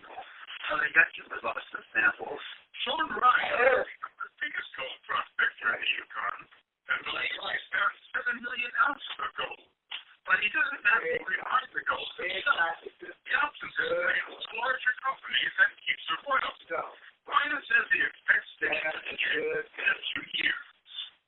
7 million ounces at today's gold price. That's probably close to $10 million. $10 million. But that's not for you. No. Out of that, you'd only get 1 or 2%. That's right. And what would that make? Might be enough. Close to $100 million. Yeah, that's not their time to work. It is bad. But Sean Ryan says it's also a poker game. A game miners like because it's just another way of playing the odds. Usually one blackjack game, the probability you're going to lose. If you play 20, if I'm lucky, 2 or 3 are going to be a winner. And that'll pay for the moose pasture that I walked over and didn't find anything. Well, this pasture being where there was nothing. Yeah, it's just swamp.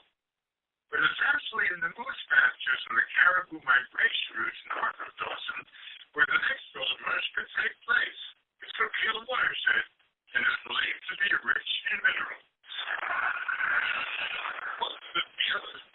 Gasoline, a floodplain to get there. It's 2,000 square miles of mountains and lakes that extend up to the Arctic Circle. The government recently took the first steps to open most of the area to mining. An iron was secured, so was little entrepreneur Chris Weaver. He takes orders to shoot caribou and the occasional grizzly. One of those grizzlies nearly killed him at mountain scarred for life. Now it's territory of miners. Too much. There's frenzy, basically. Old frenzy. It's all state. They can't get it across the border. Right now, they would like it. The miners are taking the government to court. What is it about this place? This will happen. There's no roads for 100 miles. There's no towns. There's no towns. And a replay of what's happened in America's Wild West. Native Canadians, called the First Nations, are fighting to protect what was originally theirs. And Champion is one of their chiefs. Why do you feel so strongly about this? Our people have been using this land. And they trust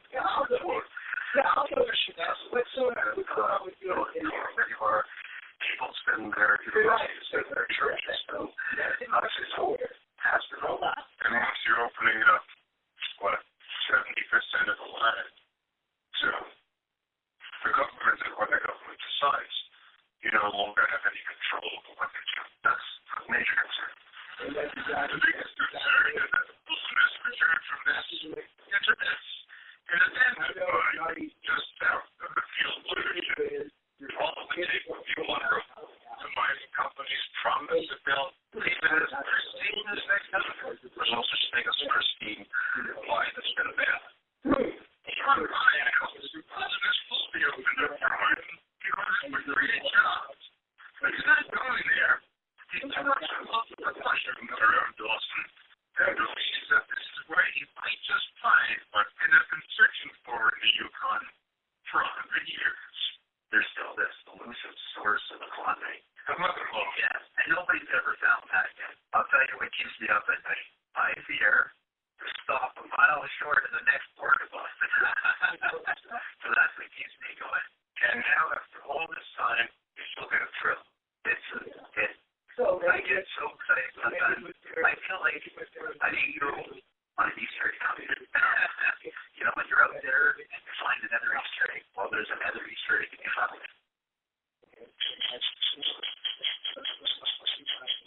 What is it looking to come back to the beach with a big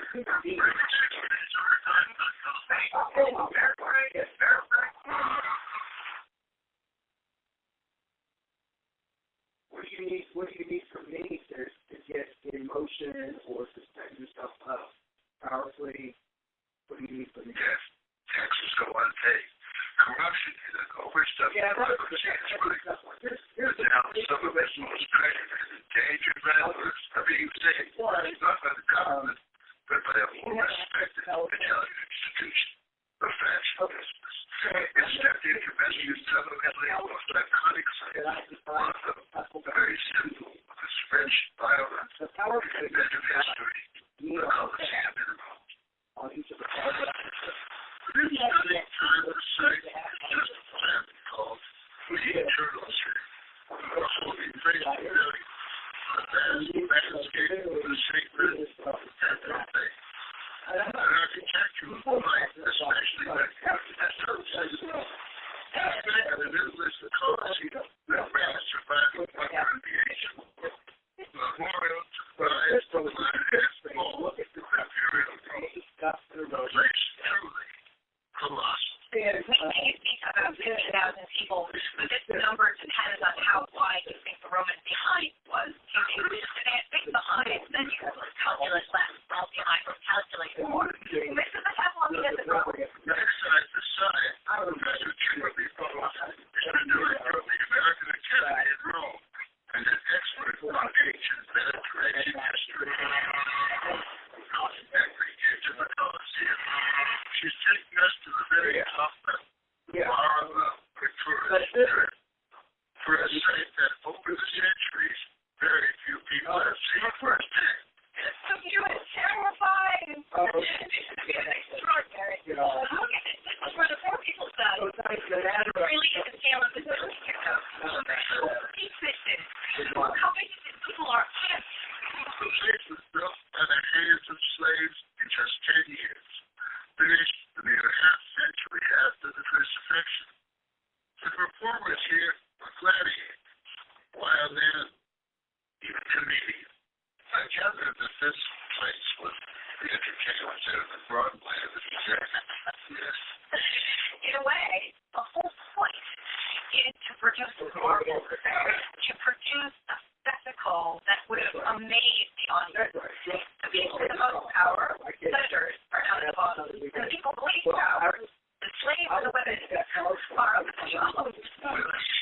Women don't want women to get too close to gladiators.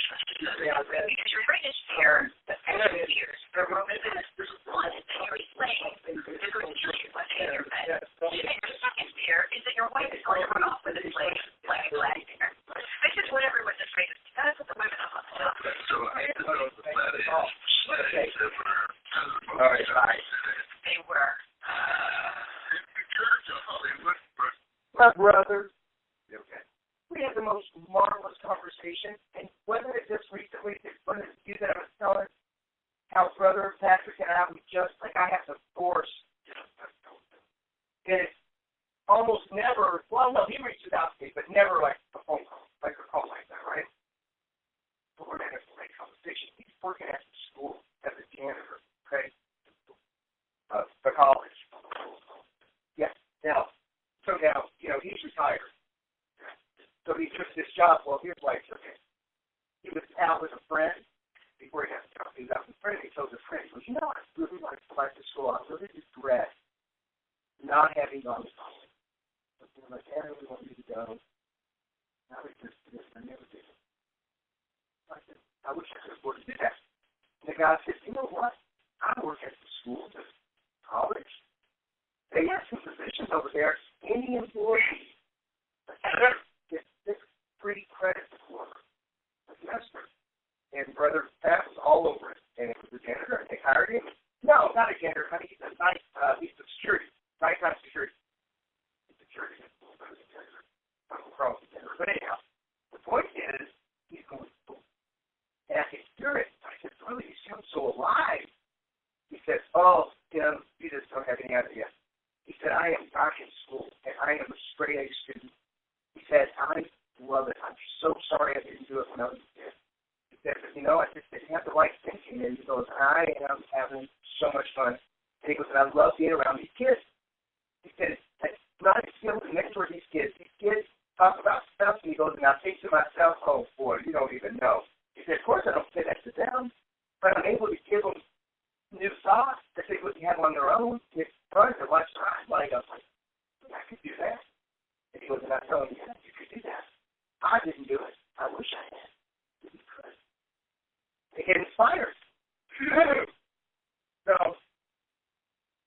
great conversation. One more great thing, and then I'll finish that. So the next great thing, the next great thing was, he said, I said to him, brother, I need a way to expand my pool. The pool for, and he said,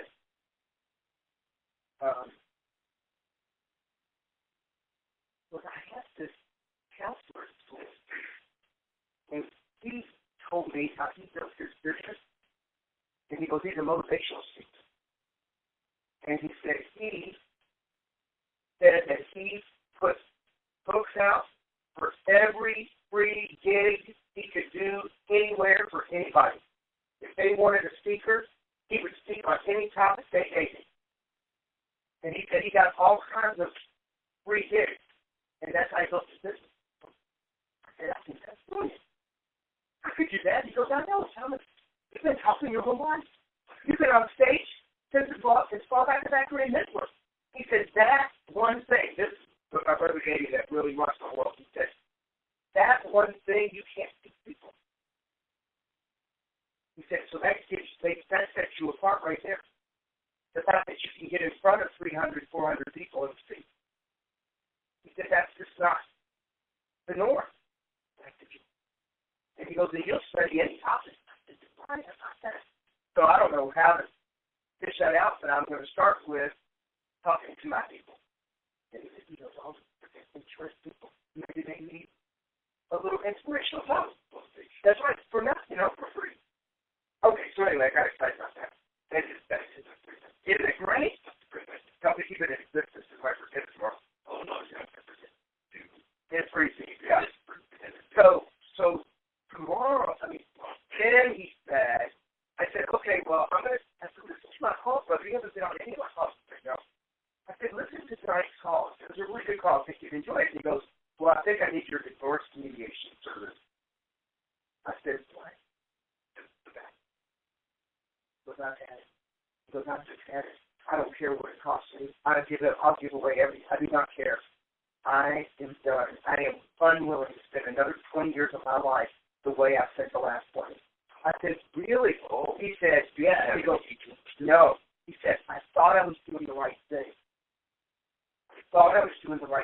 Came together for the kids, trying to make it. He goes back and he's so bitter and resentful. He said, I know this got no sales. He goes, because I'm a happy-go-lucky guy, Thomas. I said, I know. He said, but I haven't been. I said, well, that's probably why you're so separate from the thing. I told you.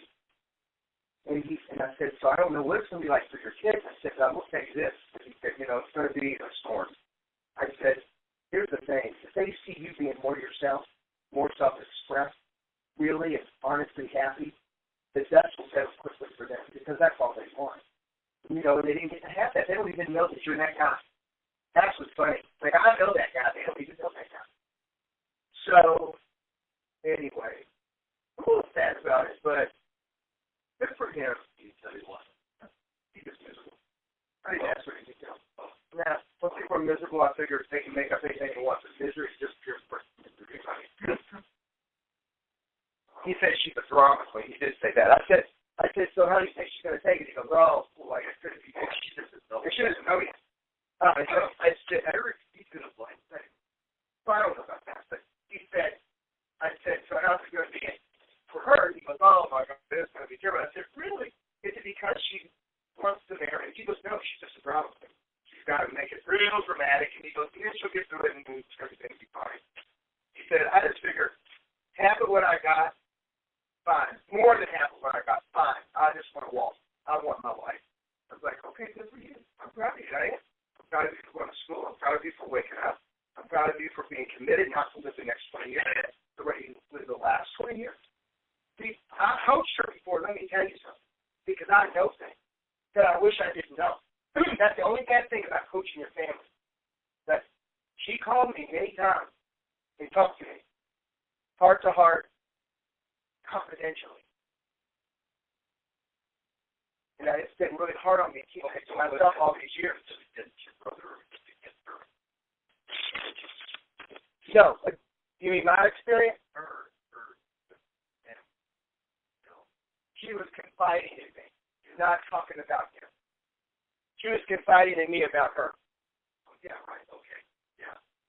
And it has impacted me all these years, having to keep that to myself and feeling like I'm betraying my brother. I've hated that. And I've really never got freed up around because you didn't follow up and proper understand what you were going through and what you feel that you would be the right thing to do. No, the right thing to do is what she did. What? To confide in you? No, it should have been. See, she came to me as a coach. But ethically, I probably shouldn't have coached her. If she came to me as a coach, I've got some things on you can find it somebody in. I've always been that. And it never bothered me to be that. And I have a lot of stuff on all of them, if that were the case. But that one. So I'm glad for him. I think she's going to take it. He said she's going to go crazy because she's his problem. That is too broad. I think personally, the only thing that I think is going to be bad for her is her age and her appearance. See, because she's a very physical woman. She needs that kind of attention. And I think that's going to be tough. So, it's going to be hard for her to find a close friend. She's going to need one.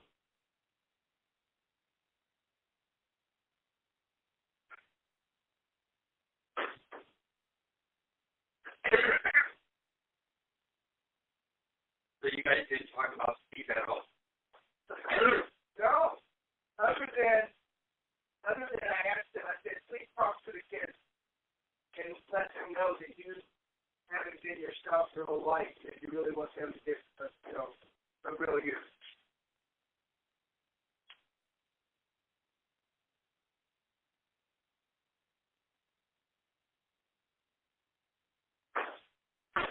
And he said, I will do that.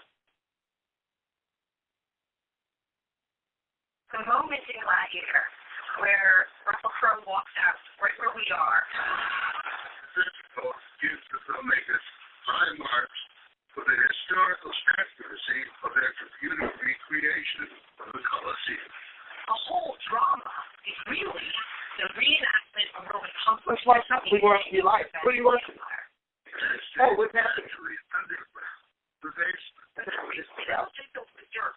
The labyrinth of corridors, dungeons for slaves, cages for animals, all brought to the far reaches of the empire, and wooden elevators, raised by ropes and pulleys, lead to trap doors to the stage. There's a wonderful scene in Gladiator with a tiger on the floor.